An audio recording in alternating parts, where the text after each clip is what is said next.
Hi listeners, Jason here. We are excited to finally announce registrations for the biggest psych health and safety community event ever. The inaugural The Psych Health and Safety Conference will be held at the Sofitel Wentworth, Sydney, June 19 to 20, 2024 and offer concurrent virtual attendance. It'll feature live podcast recordings with OG researchers including Christina Maslach and Michael Leiter of Burnout fame, Psych Health and Safety USA podcast host I. David Daniels, Australian super experts including the likes of David Burrows, a special 10-year anniversary integrated approaches to workplace mental health panel with authors Tony Lamontagna, Angela Martin and Kat Page, hand-picked case studies from organisations doing it well, and a very special interview with plaintiff Zagi Kozarov by Catherine Dunlop on that High Court case which we previously covered on the podcast. This event will sell out. Get in quick to secure tickets at early bird prices for the 2-day conference, pre-conference masterclasses, and the VIP dinner. The first 200 in-person registrations also get a copy of her latest book, The Burnout Challenge, signed by Christina Maslach herself. Find out more and register at www.psychhealthandsafetyconference.com. Now, on to this episode. From Flourish DX, this is the Psych Health and Safety Podcast. With workplace mental health becoming a safety prerogative, this is the source of information on psychological injury prevention and health promotion. Hi, I'm Peter Kelly and welcome to the Psych Health and Safety Podcast. Hope you're all having a lovely winter day as we are. And for those listeners in Australia, a bit envious, 30 degrees. Remember that, Kate? You know what 30 degrees feels like? Oh, yeah, it just feels like a distant memory, sadly. And this is the first, me and Kate doing our first podcast together for the UK Psych Health and Safety. Are you excited? I am so excited. Yeah. Hi, everyone. So Kate Field, really great to be here. Really looking forward to hosting podcasts going forward and hearing all things psych health and safety. Yeah, and those of you who don't know, but you should have heard by now from our special joint podcast with Jason Vanchi and Joelle. We're both ex-inspectors, aren't we? We are, but don't it's good. Let's not scare people too much. Oh no, we don't scare people at all. No. And what a wonderful way to kick off our first podcast together by introducing our guest. I'll let them introduce themselves. Over to you. Oh, thank you, Peter. Hello, everybody. Good morning from the UK. My name is Sharron Moffatt, and I am a mental health trainer. And how would I describe myself? Mental health trainer, speaker, and all things well-being, really. Does that cover it? I think it barely scratches the surface, Sharon, of what... of what you've done and what you're achieving, and give us a little bit of the backstory, Sharon, because I've been following you on LinkedIn for a while. How you ended up doing this, the mental health space that we work in together. I get asked that question a lot, So my background actually is in personal training. So I was a PT for 30 years. So I'm showing my age there, but back in the day when there was no such thing as the internet. And I won't tell you what we had to wear back in the 80s, but if anyone is listening in Australia, they may remember a program called Oz Aerobics. Think about the outfits they wore on that. And I think I appeared on Oz Aerobics, which is where people do aerobics in front of, in Sydney. In the morning, they show these little snippets, and I was someone in the background many years ago. So that was kind of where I started. And I used to do a lot of work with people that were terminally ill or who had serious injury. So things like strokes, heart attacks, cancer patients, people that had lost mobility, whether it be permanently or temporary. So I did a lot of work in that space, which I adored. But hiding in the background, and I say hiding because I was very focused on hiding it, I was living with a mental illness. I still am. I have a condition called depression and anxiety.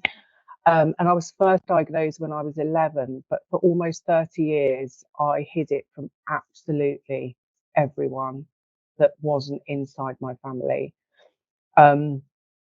to the detriment of my own well-being, really. At one point, it almost cost me my business. And it just got to a point, where I thought, why should I? Lying really goes against all my values. If anybody is in line with their values, they will know that if you go against those, it just doesn't sit well. And honesty is one of my top values. And it was making me worse. And I don't know what kind of made me want to say something, but something triggered that. And I just put a post up, as you do. I put a post out on social media, nothing deep.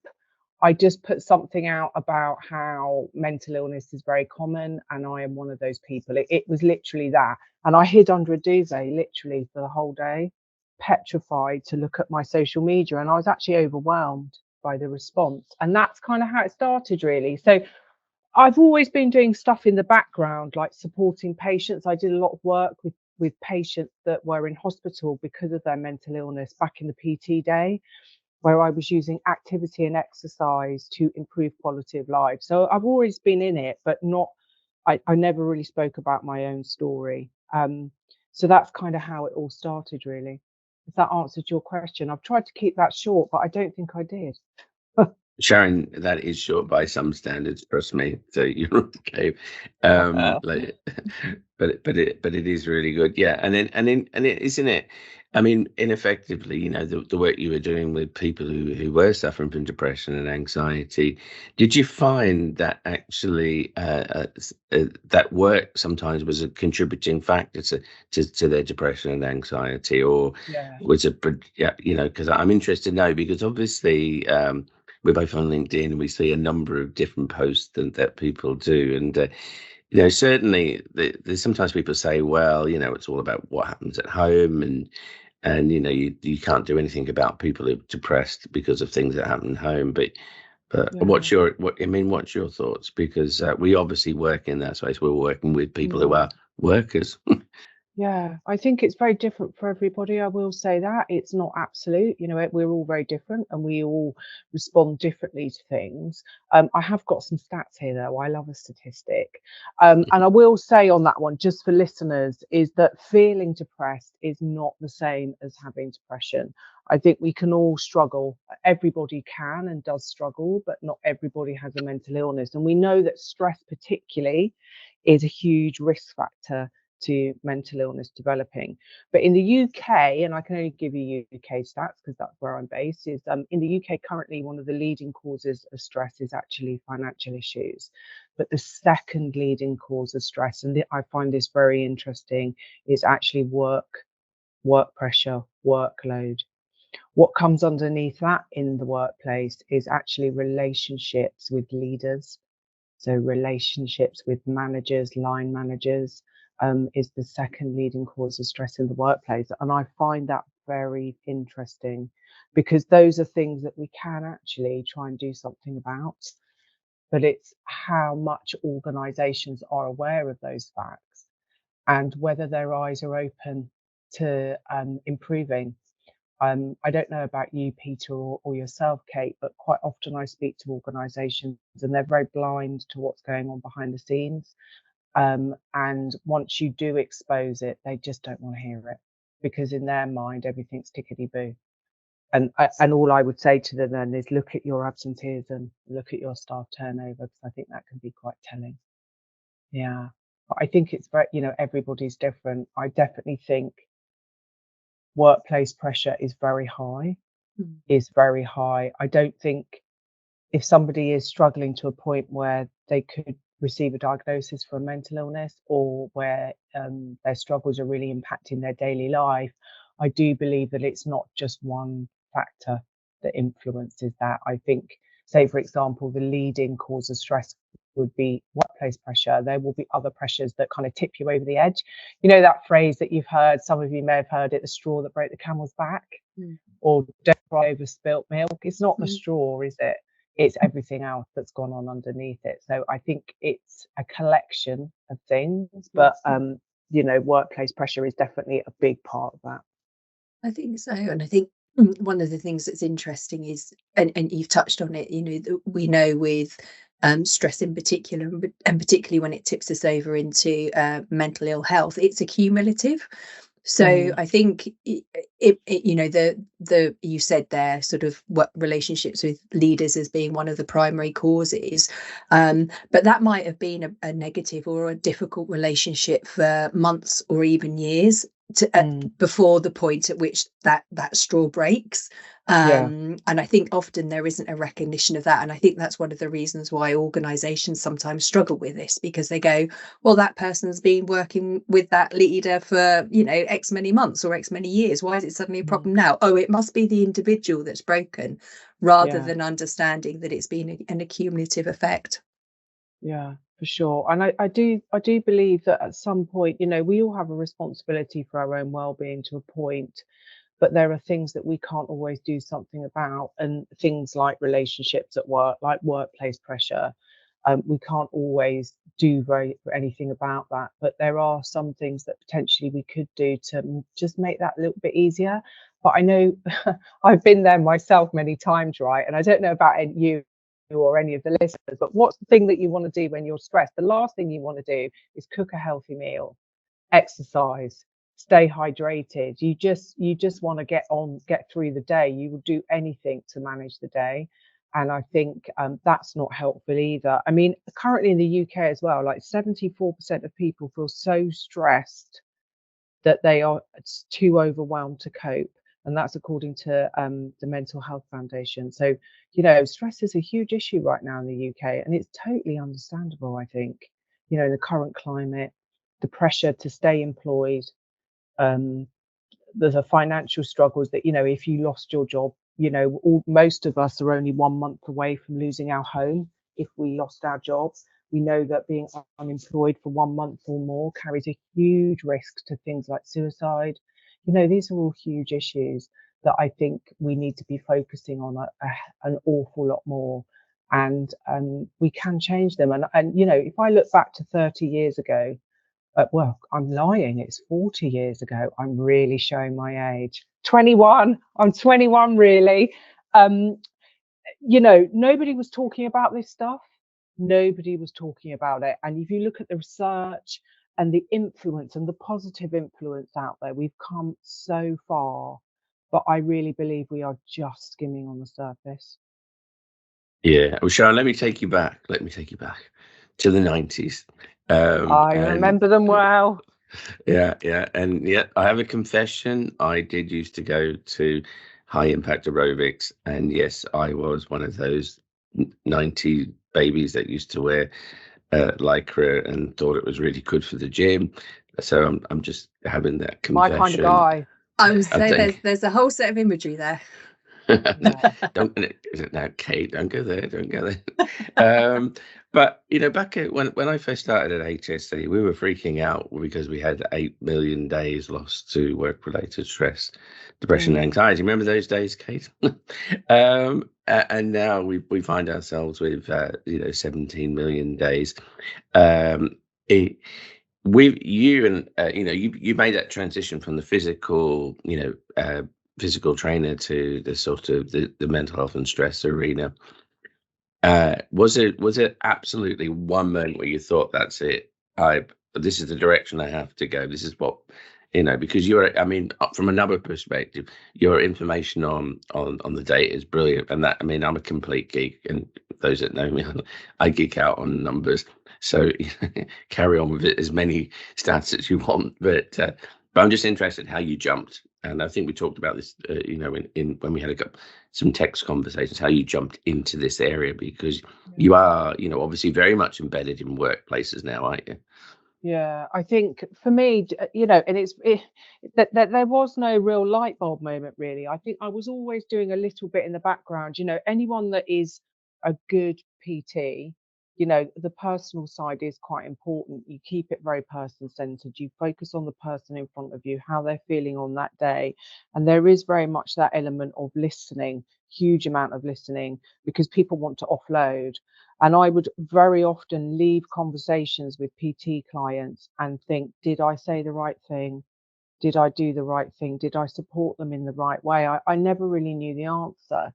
So I actually took the MHFA mental health first aid course as a delegate because I really wanted to learn more. And to be honest with you, I left that course thinking it was an absolute game changer. And I was very fortunate that directly after that, I heard an incredible person that I'm sure you'll both be familiar with called Josh Connolly.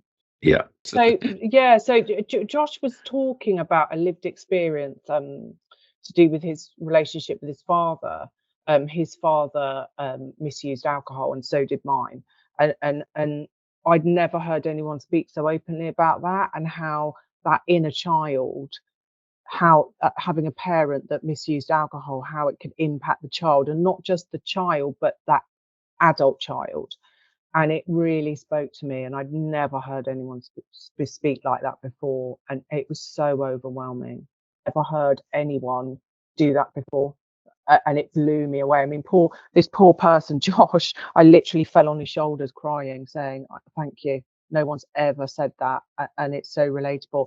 And after that, I thought, I really want to do this. I really want to do the course. I don't want anyone ever to experience what I experienced, particularly in the workplace, actually, because if I can share a story with you that I know I won't be the only one here, and this was huge for me, and actually at the detriment to my own well-being, if I'm honest. But I in the PT world, I was self-employed. I was very successful in my own right. And when I say successful, I was busy. I absolutely loved it. I'm not talking about finance here, because finance doesn't interest me at all. I loved what I was doing. I was very busy, and I was supporting people well, and that's all I wanted out of life, really. And I'd already started talking about my own lived experience, so it was common knowledge. Yeah, clients knew about it, but there was a point, and I don't know what triggered it. Most of the time, you know, for me, I never did know what triggered those relapses where my depression, particularly, was so severe, and I was struggling. Seriously struggling. And again, I decided not to tell anyone and pretend I was okay. And anybody that has ever struggled, putting that mask on day in, day out is in itself absolutely exhausting. And I would still show up at the gym every single day to see clients. In between those clients, what they wouldn't see is me kind of rushing off to the toilet to kind of cry, just to try and close my eyes, try and stop myself going into severe panic.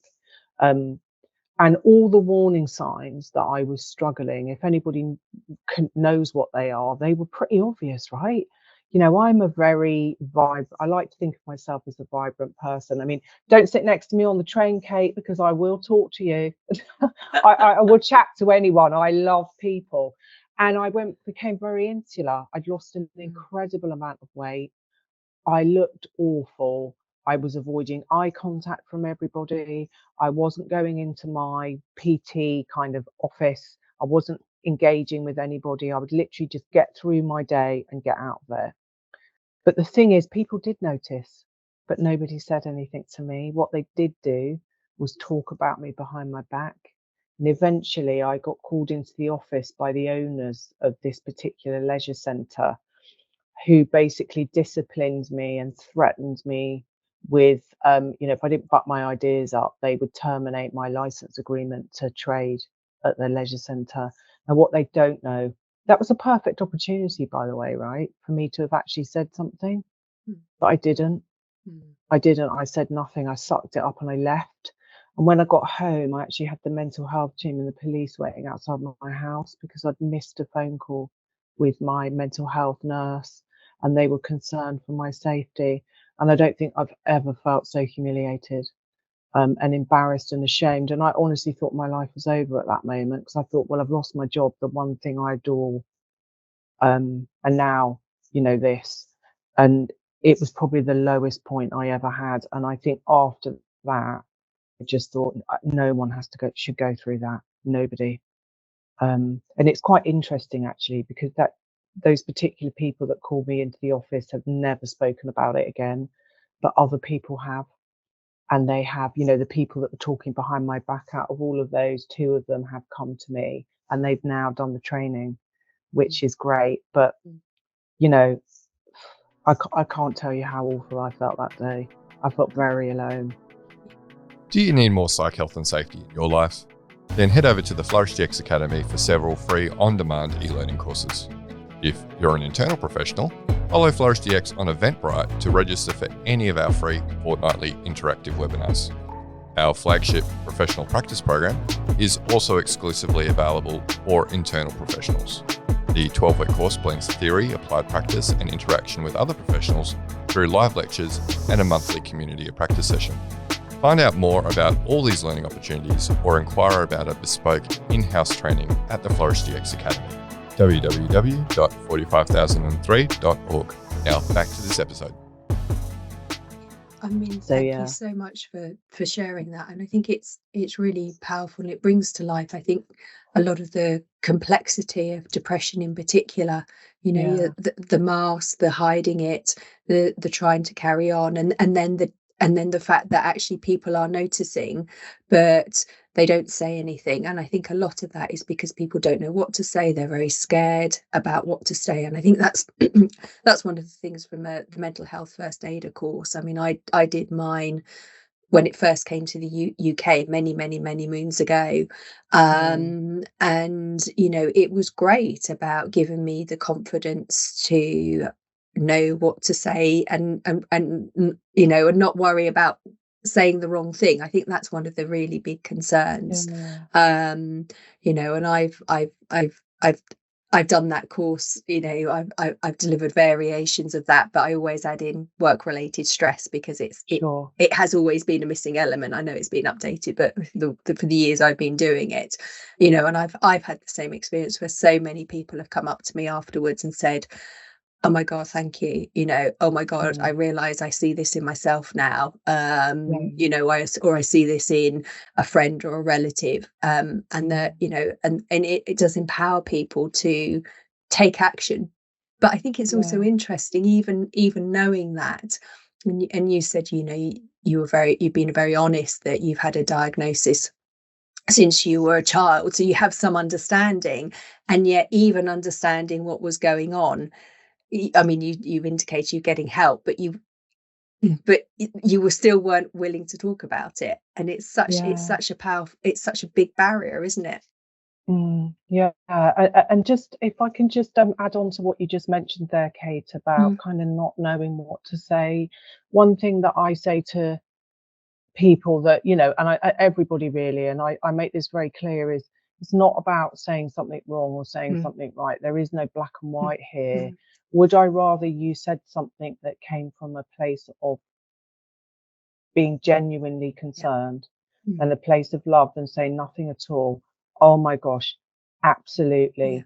But I think one of the issues I think with is people do spot the signs, but they dismiss them as something else. And that was very true in my case. Whereas, you know, people did notice, but instead of thinking, actually, this is really out of character, what they were doing was saying all the things that were not true. But I can understand why they made those assumptions. Like I had suddenly become aloof.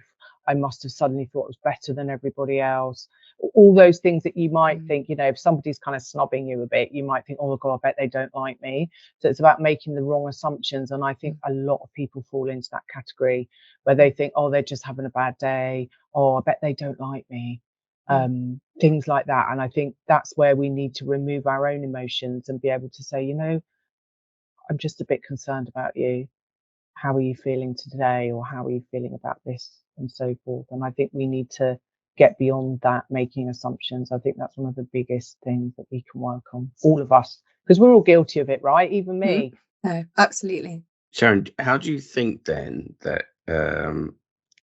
you know, with all the training that, you know, we that people have done on mental health first aid, what about the signposting from companies? What's your experience of them signposting? Because for me, there's always been that element where you can give people education, you can train them up, but if you're not signposting them to somewhere else, and you know, it's like giving someone knowledge about a bad back, but then not actually putting anything in place to make sure they don't injure their back, isn't it? Or if they do injure their back, what could you do about it? You know, if we begin to use the physical training aspect, of working with people who've got injury. It's, you want to prevent the injury, don't you, in the first place? But so I'd be interested to, in your experience, does signposting happen? Because I mean, I've not looked for it, but unfortunately I do go to places and they don't really have signposting. It stops with a mental health first aider who then is left with a problem with no sort of direction. Yeah, I think you've touched on a really important point that I'm quite passionate about, actually, Peter, which is where, anyone can do the course, right? Anyone can become a mental health first aider, but not everybody becomes an active mental health first aider. And what I mean by that is, if you're going to do the course because you think it looks good on your CV and you're not actually engaged in it, please don't do the course. Because having a certificate is one thing. Being actively engaged in what you're doing is completely different. And one thing I find that when I do this training is a lot of people are very unaware of where to signpost, partly while they're doing the course, right? But I am very passionate about encouraging mental health first aiders to be active in their role, particularly with the signposting. So making them aware, I have like community groups with organisations with the MHF aiders and every Friday I will drop a signpost in the chat box and talk about it. And have you heard of this? This is great. And we're talking about some of the national ones. I find out what their wellbeing initiatives are within the workplace, and I will talk about those just to keep it fresh in their mind. But, not everybody has that. And I think all of us have a responsibility to know where to signpost people to, particularly in this space. I think we have a responsibility. And in the workplace, very much it's like, if companies are lucky enough to, and I say lucky enough to have an EAP service, employee assistance program, it's the first thing they'll say is go to EAP. But then, sometimes you might contact EAP and you don't hear back from them, or it takes 3 weeks. So what are you going to do in the meantime? And I think that when I was first diagnosed with depression and anxiety, right, I was 11, and it was by a psychiatrist called Dr. Lask at Great Ormond Street Hospital in London. And I hated him. I love him now, but at the time I hated him.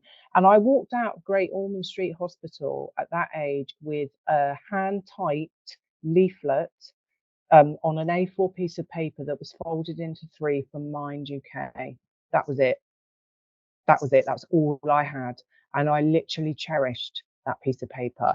And if you look how far we've come now with so many wonderful charities and organizations and supports that were available, if people just knew more about them, wouldn't it be fantastic? And people weren't ashamed to use them, like listening services. I don't know, what's available globally, but in the UK, we have so many fantastic listening services. Samaritans, the tech service, give us a shout. Campaign Against Living Miserably Calm, they have a support service in the evenings. They're just 3 of the main ones. I have absolutely no shame in saying I've had all of those on speed dial many times on my phone. And they have been amazing. And I think I don't ever hear anyone saying, oh yeah, I've spoken to them. There still seems to be a lot of shame around asking for help. I think you're right. I mean, I've been lucky enough to be in organisations where an employee assistance program's been available, and I've used them multiple times over the years. And I think they're listening services. They're hugely powerful. And I think, again, there's a lot of stigma and misunderstanding about those. The take up of employee assistance programs within organisations tends to be very low, because a lot of organisations aren't very good about communicating it. A lot of workers don't understand that it is completely confidential, that it is completely separate to the work organisation. So they have concerns about, if it's a work-related issue, if I raise it, then it will get back to my employer. So, I think it's there.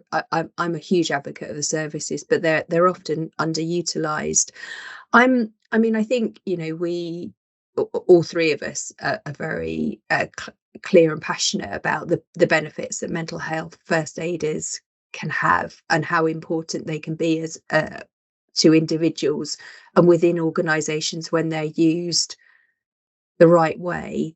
How do you see some organizations maybe I say misusing, but maybe not positioning the role of the mental health first aider the right way, or some of the problems that you see?